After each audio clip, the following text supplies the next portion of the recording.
फिर दूसरा सेगमेंट आता है लिसनिंग, सुनना। अब ये सुनने वाली बात बड़ी महत्वपूर्ण है। क्यों महत्वपूर्ण है? तो हमें यहाँ पर अभिमन्यु को याद करना है। हम सभी को याद है अभिमन्यु की कहानी। अभिमन्यु की माता 7वें चक्र की बात करते समय, सुनते समय सो गई थी, राइट?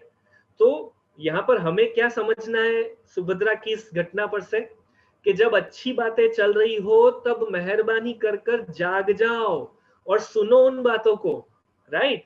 और जब नेगेटिव बातें चल रही हो तो क्या करना है? कान बंद सो जाओ, राइट? तो भले अभिमन्यु ने तो बलिदान दे दिया ये बात हमें समझाने के लिए, पर उसका बलिदान सही तरीके से सफल बनाना है हमें मिलकर, राइट? तो ये हमें समझना है कि कब सुनना है और कब नहीं सुनना है, राइट? तो कोई आकर डांट रहा है, नेगेटिव बातें कर रहा है, कान बंद सो जाओ। और जब भी कोई इंपॉर्टेंट बातें कर रहा है तो ध्यान से हमें सुनना है, क्योंकि वो इंफॉर्मेशन हमें कहां पहुंचानी है? बेबी तक पहुंचानी है। तो इस काम के लिए हम क्या करेंगे?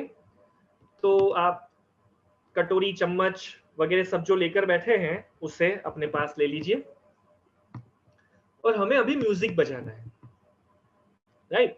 नॉर्मली बर्तन बजते हैं तो पड़ोसी सोचता है घर में झगड़ा चल रहा है, राइट? उन्हें जो सोचना है सोचने दीजिए। हमें तो अभी म्यूजिक बजाना है और उसे सुनना है। तो कटोरी और ग्लास दोनों को उल्टा रख दीजिए और ले लीजिए अपने हाथों में चम्मच, और चम्मच से कटोरी और ग्लास को हम बारी बारी बजाएंगे, राइट? पहले 1 1 एक एक रिदम बजाएंगे दोनों साइड, फिर 2 2, कटोरी पर भी 2 बार और ग्लास पर भी 2 बार, और इसे कंटिन्यू करेंगे, राइट? 5-5 बार हमें ये प्रैक्टिस करनी है। चलिए स्टार्ट। कटोरी बज रही है तब कुछ अलग साउंड आ रहा है, और चम्मच जब ग्लास पर बज रहा है तब भी कुछ अलग साउंड आ रहा है, राइट? इसी तरह अलग अलग चीजों से अलग अलग प्रकार के आवाज आते हैं। अब आपको क्या करना है? अपनी आंखें बंद करनी है और आंखें बंद कर कर आपके आसपास और कौन कौन सी आवाजें आ रही हैं उन्हें रिकॉग्नाइज करने की कोशिश करिए।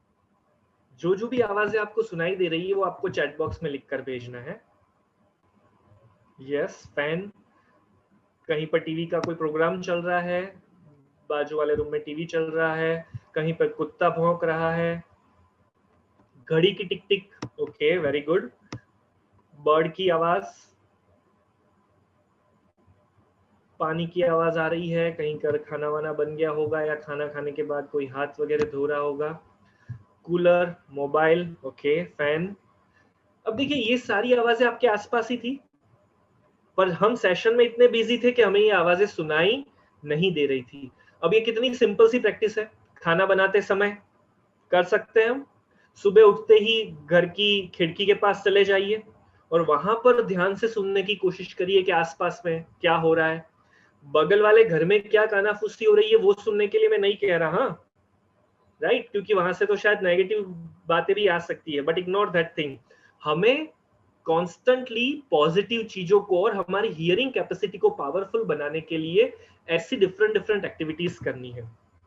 अलग अलग प्रकार की आवाज सुनने हैं और उन्हें रिकॉग्नाइज करने की कोशिश करनी है।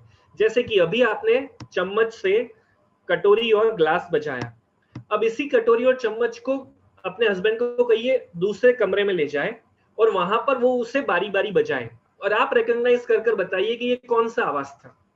अभी आपने जो प्रैक्टिस की उससे आपने समझने की कोशिश की कि ये कौन सा आवाज किसका बज रहा है। ऐसी प्रैक्टिस करने से हम हमारी हियरिंग कैपेसिटी को और कैपेबल और पावरफुल बना सकते हैं, right? So lots of activities. बर्तन तो एक सिंपल सा उदाहरण था, ढेर सारी चीजों को हम इस तरह से इस्तेमाल कर सकते हैं। एक उंगली से कैसी ताली बजती है, 2 से कैसी बजती है, 3 से कैसी बजती है, 4 से कैसी बजती है, ट्राई कर कर देखिए, आवाज की रिदम को पहचानने की कोशिश करिए। ग्रेट।